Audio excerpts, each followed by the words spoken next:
Introduction. Today, Roy and his brother Ajit are walking in a park. There are so many games and rides in the park to enjoy. Ajit insists Roy for ride on seesaw. Roy replies positively and walks towards seesaw. When they both sat on seesaw, then seesaw was not balanced. Then Roy pushes himself towards forward on the seat. Now the seesaw is balanced and they enjoy the ride. After the ride, Ajit asked Roy that how was he able to balance the seesaw. Then Roy replied him that seesaw works on the principle of torque. When two equal and opposite forces acts on the ends of a surface, only then rotational motion is produced, otherwise not. In our daily life, we see so many examples of rotational motion. So, let's study more about this system of particles and rotational motion.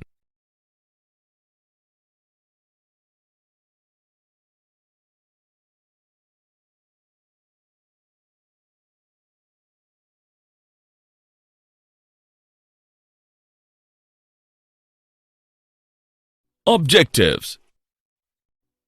At the end of this lesson, you will be able to define rotational motion, define center of mass, calculate motion of center of mass, derive linear momentum of a system of particles, calculate vector product and angular velocity, define torque and angular momentum, know equilibrium of a rigid body, calculate moment of inertia, analyze work done and angular momentum in rotation, understand rolling motion.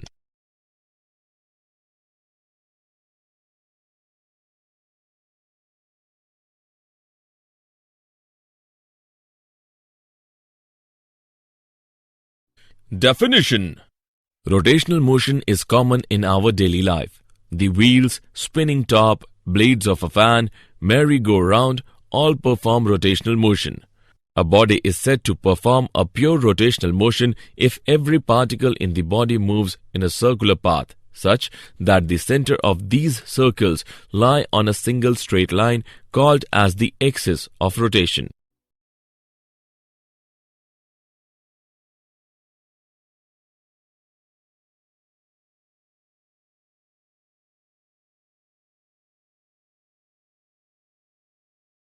Center of mass. Center of mass point of a body is defined as a point where the whole mass of body can be assumed to be concentrated. It is an imaginary point. The whole body can be replaced by its center of mass. Position of center of mass of a body. The moment of mass of the center of mass point of a body about a fixed point is equal to the sum of the moments of masses of all its mass particles about that fixed point. If the body is made up of n mass particles, then the position vector of the center of mass is given by r vector is equal to m1 r1 vector plus m2 r2 vector plus so on till mn rn vector by m1 plus m2 plus so on till mn. On summarizing above relation, we get r vector is equal to summation from I is equal to 1 to n of mi into ri vector by summation from I is equal to 1 to n of mi. The center of mass point of a body made up of two mass particles always lie on the line joining them.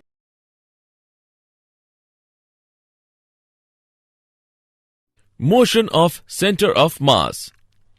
The equation of motion of the center of mass is as follows. V vector is equal to dr vector by dt, multiplying both sides by m and differentiating with respect to time t. We get mdv vector by dt is equal to md square r vector by dt square. This equation can be written as mdv vector by dt is equal to f vector. Working in terms of the center of mass of the system, we ignore the internal forces internal motion, and internal structure. We need to take into account only the external forces acting on the system. Relation between the momentum of the system and the momentum of center of mass of the system. mv vector is equal to m1v1 vector plus m2v2 vector plus so on till mnvn vector. This equation can be written as mv vector is equal to summation from I is equal to 1 to n of product of mi and vi vector. We conclude that the total momentum of the system is the same as the momentum of the center of mass. Relation between the force acting on the center of mass and the forces acting on the individual particles of the system. ma vector is equal to m1a1 vector plus m2a2 vector plus so on till mnan vector. By applying Newton's second law of motion in the above equation, we get F vector is equal to F1 vector plus F2 vector plus so on till Fn vector. We conclude that the force acting on the center of mass is equal to the vector sum of the forces acting on the individual particles of the system.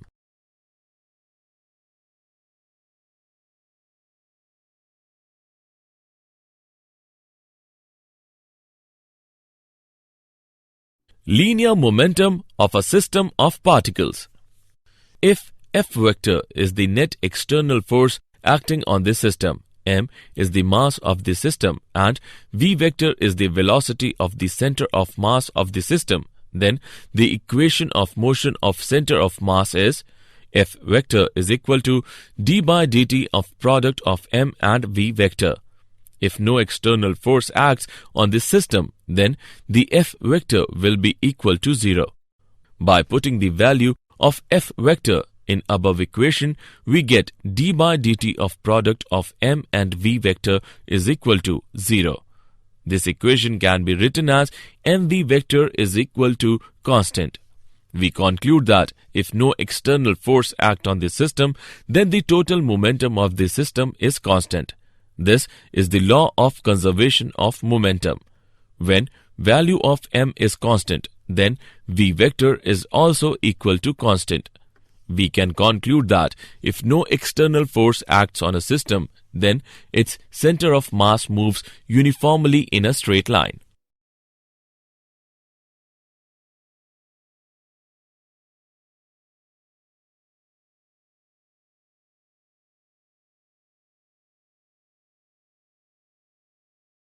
Vector product of two vectors. A vector product of two vectors p and q is a vector r such that magnitude of r is equal to pq sine theta, where p and q are magnitudes of p and q, and theta is the angle between the two vectors. R is perpendicular to the plane containing p and q. If we curl up the fingers of right hand around a line perpendicular to the plane of the vectors p and q, and if the fingers are curled up in the direction from p to q, then the stretched thumb points in the direction of r.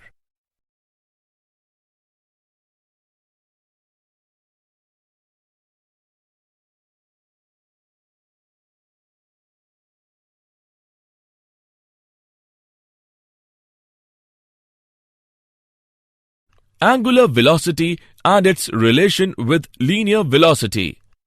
The rate of change of angular displacement is known as angular velocity. If a rotating body turns through an angle delta theta in time delta t, then its angular velocity omega is given by omega is equal to limit delta t tends to 0 of delta theta upon delta t, which is equal to d theta by dt. The angular velocity of a rotating body is a vector quantity, and it acts parallel to axis of rotation, and its sense is given by right-hand rule. All particles of the body rotate with the same angular velocity, but their speeds are different. Thus, the linear velocity v of a particle moving in a circular path of radius r is given by v is equal to r into omega.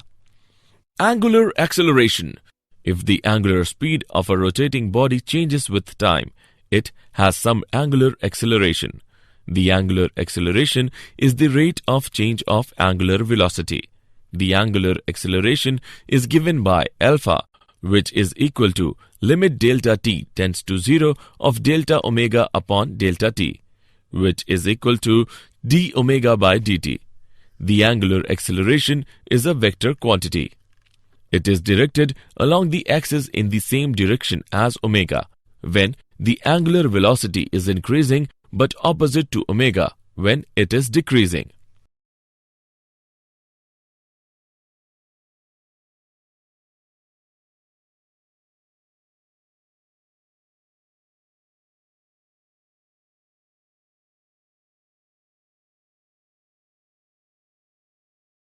Torque and angular momentum. When a force acts upon a body, then a straight line drawn from the point of application of the force in the direction of force is called the line of action of the force. Torque about an axis of rotation is equal to the product of the force and the perpendicular distance of the line of action of the force from the axis of rotation. It is denoted by tau. Tau vector is equal to product of F vector and R vector. Angular momentum. If a body is rotating about an axis, then the sum of the moments of the linear moments of all the particles about the given axis is called the angular momentum of the body about that axis. Let's take an example. Consider a body consisting of n mass particles of masses m1, m2 and so on till mn. Let the particles be rotating about an axis with a constant velocity omega, and let r1, r2 till rn be the perpendicular distances from the mass particle to the axis. Moment of this force about the axis of rotation is equal to F into r. By putting value of force, we get m into r into alpha into r, which is equal to m into r square into alpha.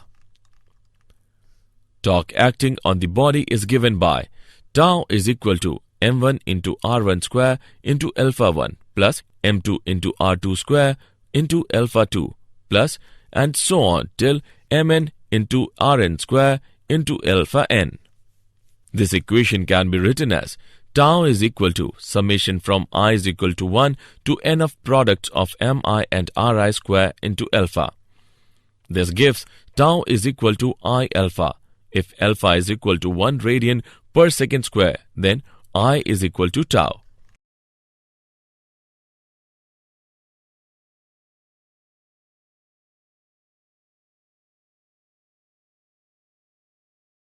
Equilibrium of a rigid body. There are two essential conditions for a rigid body to be in equilibrium are follows. The vector sum of the forces acting on the body must be 0.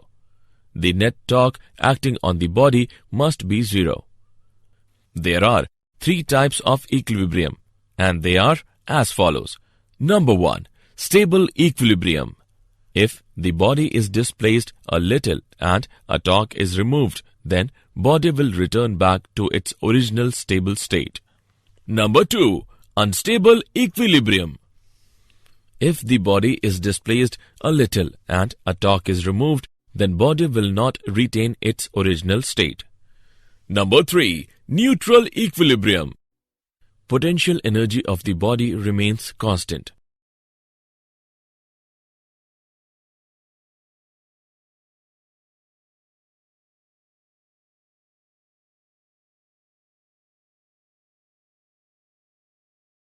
Moment of inertia. Moment of inertia of a body about its axis of rotation is defined as the product of its mass and the square of the perpendicular distance of the body from its axis of rotation. It is denoted by I. I is equal to mr square. The moment of inertia of the rigid body will be equal to the sum of moments of inertia of the particles. Its expression is given by I is equal to summation from I is equal to 1 to n of products of mi and ri square. Radius of gyration of a rigid body about its axis of rotation is defined as the perpendicular distance of the point where the mass of the whole body can be assumed to be concentrated from the axis. It is denoted by K. Its expression is given by I is equal to mk square, which is equal to summation from I is equal to 1 to n of product of mi and ri square.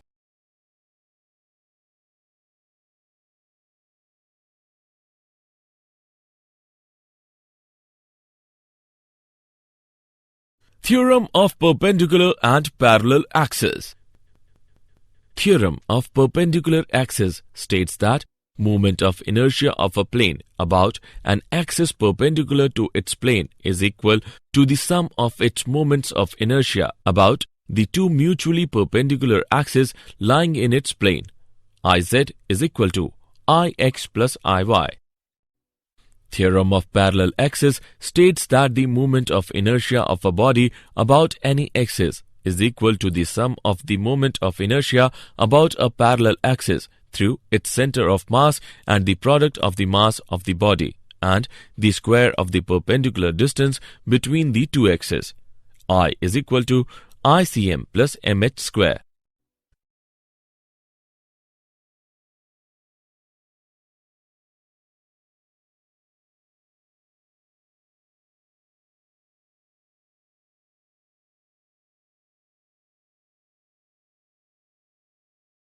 Work done in rotation. Let a body rotate about an axis passing through O when a turning force F is applied at a point P. If the tangential and radial components of the force F are Ft and Fr respectively, then work done for a small angular displacement is given by dW is equal to Ft dot ds. Put the values of ds in above equation. dW is equal to FTR d theta. Here R is equal to OP. Replacing the above equation in terms of tau, we get dW is equal to tau d theta. By integrating on both sides, we get work done is equal to product of tau and theta. Thus, the work done is given by the product of the torque with the angular displacement in radians.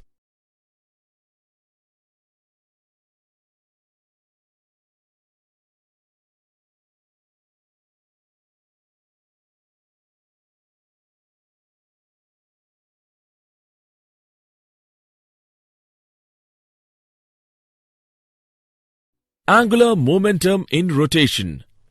Let us consider one particle of the rotating body of mass m1, which is moving with a linear speed v1 in a circular path of radius r1. The angular momentum of a particle about an axis is defined as the moment of its linear momentum. Hence, angular momentum of particle p1 is given by L1 is equal to m1 r1 square omega. The total angular momentum of the rotating body is given by L is equal to L1 plus L2 plus so on till Ln. By putting the value of L into above equation, we get is equal to m1 r1 square omega plus m2 r2 square omega plus so on till mn rn square omega. Thus, we get the result. L is equal to I omega.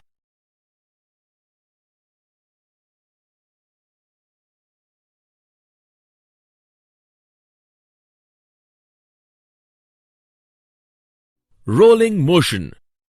Motion of a body across a surface combined with rotational motion of the body so that the point on the body in contact with the surface is instantaneously at rest. We have the following three laws of rotational motion. Number 1. A body continues to revolve about an axis with constant angular velocity unless acted upon by some torque. Number 2. The rate of change of angular momentum is equal to the torque applied. Number 3. For every torque acting on a body, there is an equal and opposite torque acting on some other body. Rotational kinetic energy. Total kinetic energy of the rotating rigid body about a given axis is equal to the sum of the kinetic energies of all the constituent particles about that axis. Rotational kinetic energy is equal to half m1 r1 square omega square plus half m2 r2 square omega square plus so on till half mn rn square omega square. On summarizing this equation, we get rotational kinetic energy is equal to half summation of product of m and r square multiply by omega square. But we know that summation of mr square is equal to moment of inertia of the rigid body about the given axis. Therefore, rotational kinetic energy is equal to half I omega square. The moment of inertia of a rigid body about a given axis is numerically equal to the twice its rotational kinetic energy when it is rotating with unit angular velocity.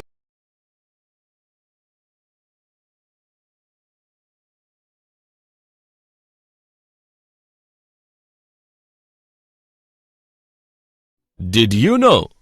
The position of the center of mass depends upon the shape of the body. For a given shape, it depends upon the distribution of mass in the body. It is closer to the heavier part of the body. In a uniform gravitational field, the center of mass and the center of gravity coincide. The vector sum of all the external torques acting on the rigid body must be 0.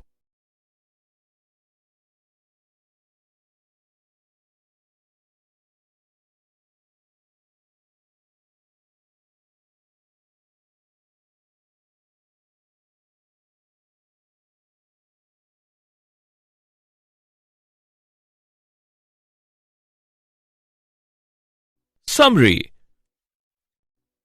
Let us summarize what we have learnt.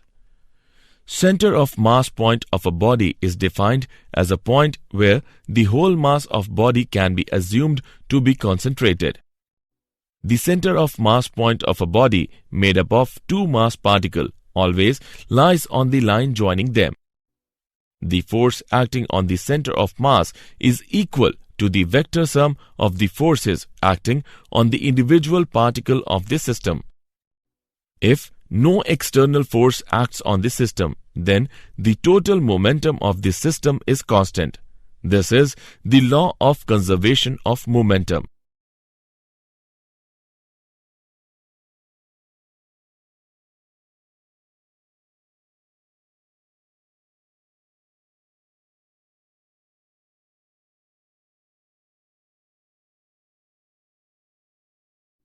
The angular velocity of a rotating body is a vector quantity and it acts parallel to the axis of rotation, and its sense is given by right-hand rule. Torque about an axis of rotation is equal to the product of the force and the perpendicular distance of the line of action of the force from the axis of the rotation. The moment of inertia of the rigid body will be equal to the sum of the moments of inertia of the particles.